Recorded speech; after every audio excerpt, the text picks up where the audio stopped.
ત્યાં કઈ બોલતો નહીં, તને બોલવાની કઈ ભાન નથી આવતી. હા ભાઈ હા.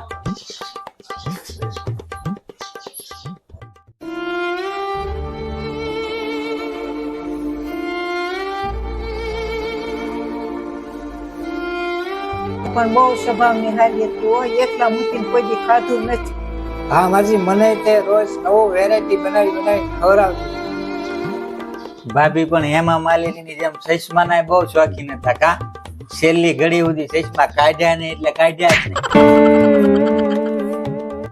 કેમ આ અચાનક શું થયું તું? કાંઈ નહોતું માસી, સવારે કુએ પાણી ભરવા ગઈ તે થોડું અંધારું હતું, પાછા કાળા ચશ્મા પહેર્યા હતા, તે કઈ દેખાણું નહીં, લપસી કુવામાં પડી. તો ગાજતા ગયા છે નહીં? ભાભીને હવે કે ચશ્મા જ કામના નથી, મને દઈજો ને તો મારે કામ લાગે. મમ્મી ચશ્મા રેબન ના છે, આમ તો બાળી નાખવા કરતા કાઢી લઉં.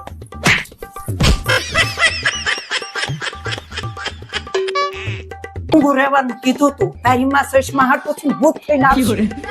આ તો ચશ્મા હારા હતા એટલે, નકર મારે હું ચશ્મા લઈ નથી દેતા મને.